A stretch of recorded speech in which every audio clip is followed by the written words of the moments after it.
Hello students. तो आज हम लोग डिस्कस करेंगे रासायनिक आबंध के संकर्ण चैप्टर के। ठीक है ना। संकर्ण जो रासायनिक आबंध का बहुत ही इंपॉर्टेंट टॉपिक है, जिसके माध्यम से हम किसी भी यौगिक की संरचना और उसकी ज्यामिति का अध्ययन करते हैं। जैसे आप लोग संकर्ण सुने होंगे, sp संकर्ण, sp2 संकर्ण, sp3 संकर्ण, sp3d संकर्ण, sp3d2 संकर्ण। तो इन संकर्ण को हम लोग कैसे फाइंड करते हैं, कैसे निकालते हैं, इसमें बच्चे बहुत ही कंफ्यूज रहते हैं, बहुत ही उनके लिए समस्या का विषय बन जाता है ये। तो आज हम लोग संकर्ण को बहुत ही आसान तरीके से सीखेंगे, एक ट्रिकी माध्यम से, जिसे आप आसानी से संकर्ण को फाइंड कर सकते हैं। जैसे अगर हम आपसे पूछें कि आप बताइए CH ट्रिपल बॉन्ड CH, इसका नाम होता है एसिटिलीन, एसिटिलीन नाम होता है इसका। इसमें अगर आपसे कहा जाए कि आप इस कार्बन का संकर्ण बताइए, इस कार्बन का संकर्ण क्या होगा, तो बच्चों के लिए बहुत ही कठिन बात हो जाती है कि इस कार्बन का संकर्ण हम कैसे निकालें, क्या होगा। वो लोग फार्मूलों का प्रयोग करते हैं, इसके लिए फार्मूला भी आता है। लेकिन हम इस लेक्चर में आपको फार्मूले की बात नहीं करेंगे, हम बहुत ही आसान तरीके से ट्रिकी आइडिया से आपको संकर्ण निकालने के लिए बताएंगे।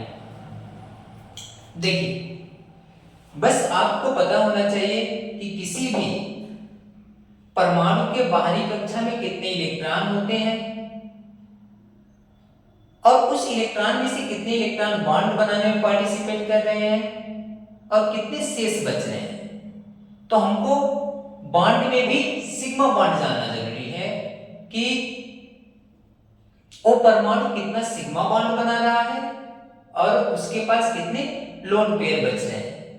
अगर ये बात आप पता लगा ले रहे हैं तो आप संकर्ण बहुत ही आसानी से निकाल पाएंगे।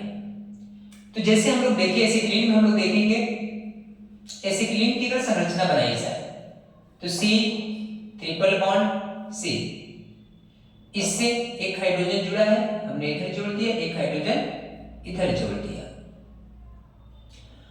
अब अगर आप कार्बन को देखेंगे तो कार्बन हमारे आवर्त सारणी के 14वें या 4th समूह का तत्व है। जिस समूह का तत्व होता है 4th A समूह का तत्व है, तो इसके बाहरी कक्षा में 4 इलेक्ट्रॉन ही होंगे। तो आप कार्बन का इलेक्ट्रॉनिक विन्यास करके आप देख भी सकते हैं कि कार्बन के बाहरी कक्षा में 4 इलेक्ट्रॉन आएंगे। अब इन 4 इलेक्ट्रॉन में से एक इलेक्ट्रॉन हाइड्रोजन के साथ बॉन्ड बना लिया और 3 इलेक्ट्रॉन कार्बन के साथ बॉन्ड बना लिया, इस कार्बन के साथ।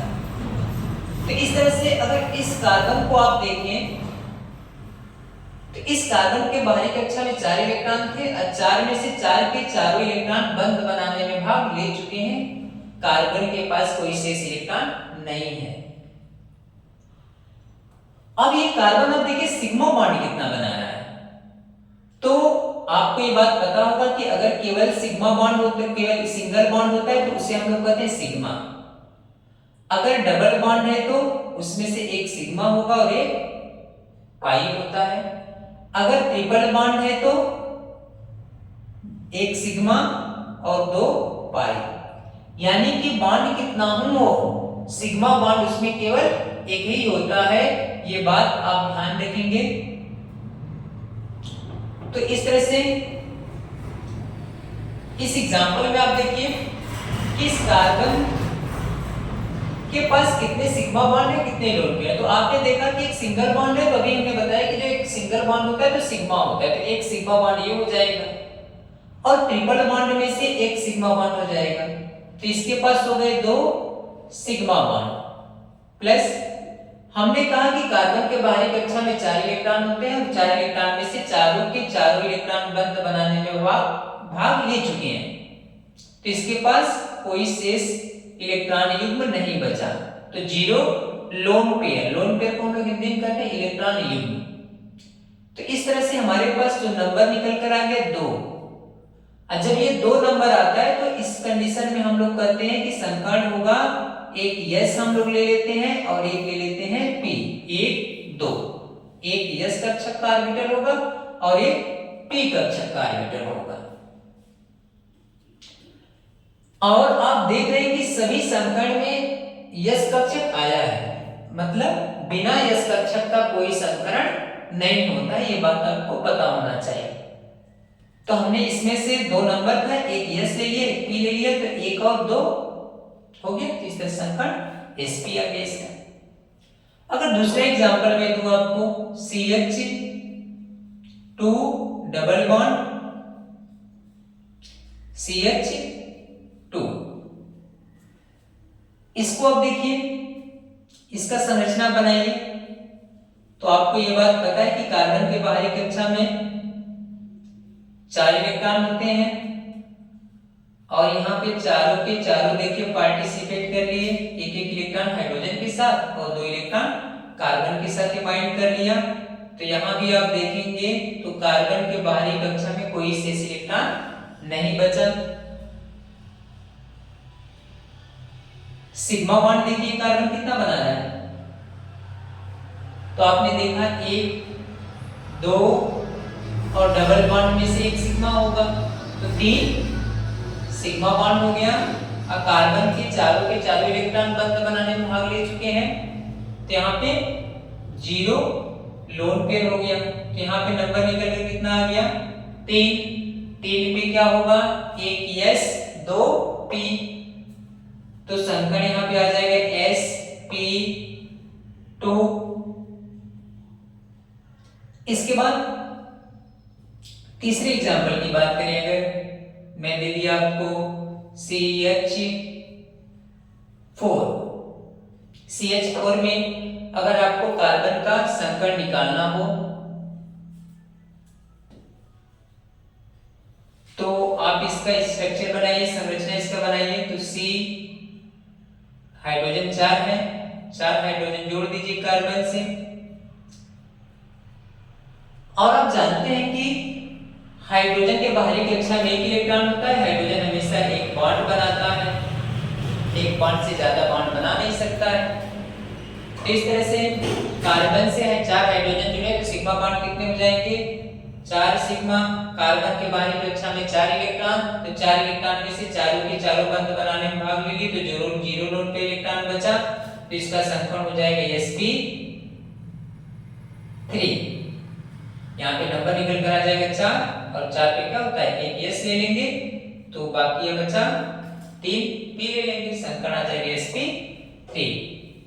ठीक है। अब हम आपको एक लोन पेयर वाला एग्जांपल ले रहा हूं, जैसे मैं ले लूं NH3 अमोनिया, हमने ले लिया NH3 अमोनिया इसे कहते हैं।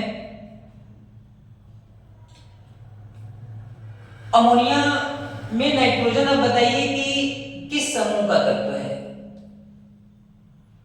तो आप आवत सारणी पढ़े होंगे, उसमें आप देखेंगे तो नाइट्रोजन 15वें समूह का तत्व है।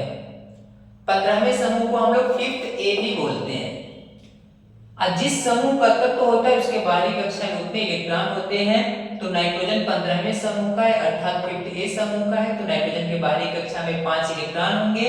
इलेक्ट्रॉनिक विन्यास भी करके आप देखेंगे तो नाइट्रोजन के बाहरी कक्षा में 5 इलेक्ट्रॉन निकल करके आएंगे। अब इस नाइट्रोजन के बाहरी कक्षा में 5 इलेक्ट्रॉन, उन 5 इलेक्ट्रॉन में से 3 इलेक्ट्रॉन हाइड्रोजन के साथ बॉन्ड बना लिए, शेष इलेक्ट्रॉन 2 बचा। 2 इलेक्ट्रॉन का मतलब एक लोन पेयर, एक इलेक्ट्रॉन युग्म कहेंगे जोड़े में। तो इस तरह से आप बताइए यहाँ पे कितना सिग्मा बॉन्ड बना। तो जितने भी सिंगल बॉन्ड दिख रहे हैं आपको सब क्या है सिग्मा बॉन्ड है। तो आपने देखा 3 सिग्मा बॉन्ड हो गया, प्लस यहां पे देखिए एक लोन पे इलेक्ट्रॉन युग्म बच रहा है, तो यहां पे हम लोग लिखेंगे एक लोन पेयर इलेक्ट्रॉन युग्म। इस तरह से कुल कितने हो गए 3 और एक लोन पेयर इलेक्ट्रॉन युग्म 4 हो गया, और 4 पे संकरण आपने देखा कितना बनता है, sp3 बनता है। इसी तरह से अगर आपसे कहा जाए H2O में ऑक्सीजन का हाइब्रिडाइजेशन बताइए क्या होगा, तो आप H2O का संरचना बनाएंगे। ऑक्सीजन बताइए किस समूह का तत्व है आवर्त सारणी के, तो आप जानते हैं कि ऑक्सीजन आवर्त सारणी के 16वें समूह का तत्व है। 16वें समूह को हम लोग 6th A भी बोलते हैं, और मैं बार बार बता रहा हूं कि जिस समूह का तत्व होगा उसके बाहरी कक्षा में उतने इलेक्ट्रॉन होंगे। तो ऑक्सीजन 16वें समूह का तत्व है, तो उसके बाहरी कक्षा में 6 इलेक्ट्रॉन होंगे, 6th A का है, ठीक है ना। अब इस 6 इलेक्ट्रॉन में से 2 इलेक्ट्रॉन हाइड्रोजन के साथ बॉन्ड बना लिए, साझेदारी कर लिए, शेष इलेक्ट्रॉन कितना बचा, 4 इलेक्ट्रॉन शेष बच गया। 4 इलेक्ट्रॉन का मतलब 2 लोन पेयर। तो यहां पे बताइए इसका संकरण क्या होगा, तो आपने देखा 2 सिंगल बॉन्ड है मतलब 2 sigma bond plus 2 lone pair बराबर कितने हो जाएंगे, 4। 4 लोन पेयर पे संकरण होता है sp3, ठीक है। अब अगर मैं आपको एक एग्जांपल दूं PCl5 का, और मैं आपसे कहूं कि बताइए फास्फोरस का संकरण क्या होगा, फास्फोरस का हाइब्रिडाइजेशन क्या होगा। तो आप पहले ये बताइए कि फास्फोरस किस समूह का तत्व है, उसके बाहरी कक्षा में कितने इलेक्ट्रॉन हैं। तो आवर्त सारणी आप देखेंगे तो फास्फोरस 15वें समूह का तत्व है, 5th A समूह का तत्व है, और इसके बाहरी कक्षा में 5 इलेक्ट्रॉन होंगे। फास्फोरस की बाहरी कक्षा में 5 इलेक्ट्रॉन होंगे। चलिए देखते हैं, फास्फोरस के बाहरी कक्षा में 5 इलेक्ट्रॉन, और इससे 5 क्लोरीन भी जुड़े। तो यहां पे 5 क्लोरीन को आप जोड़ दीजिए,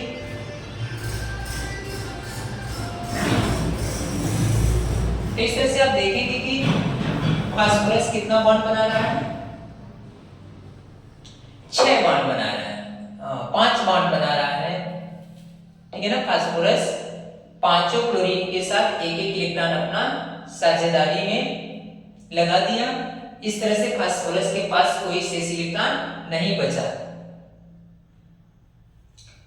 फास्फोरस के पास कोई शेष इलेक्ट्रॉन नहीं बचा, लेकिन 5 सिग्मा बॉन्ड बना रहा है, और इसके पास 0 लोन पेयर बच जाएगा। इस तरह से यहाँ पे नंबर निकल कर आ जाएगा 5, और 5 पे आप देखिए एक S 3 P 4 और एक D 5। तो इस तरह से संकरण 5 पे हो सकता है sp3d, ठीक है।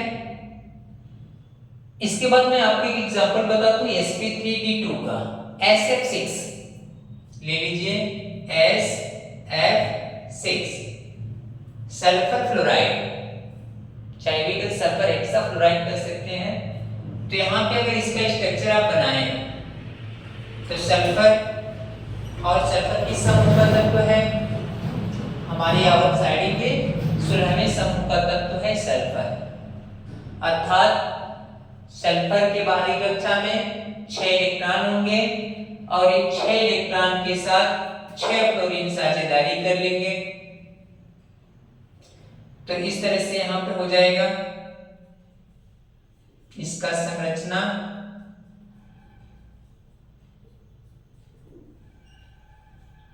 ठीक है। 6 सल्फर के बाहरी कक्षा में 6 इलेक्ट्रॉन, और 6 इलेक्ट्रॉन के साथ 6 सल्फर क्या कर लिए, एक एक इलेक्ट्रॉन की साझेदारी कर लिए। इस तरह से सल्फर के बाहरी कक्षा में शेष इलेक्ट्रॉन नहीं बचा, लेकिन 6 सिग्मा बॉन्ड बनाया इसने प्लस 0 लोन के। इस तरह से यहां पे नंबर 6 निकल करके आया और 6 नंबर पे होता है क्या sp3 4 हो गया और 2 6, तो इसका समकरण हो जाएगा sp3d2। ठीक है, तो इस तरह से हम लोग समकरण किसी भी यौगिक का निकाल सकते हैं। तो वीडियो को आप ध्यान से देखिए और प्रैक्टिस कीजिए। समकरण निकालना बहुत ही आसान है। धन्यवाद।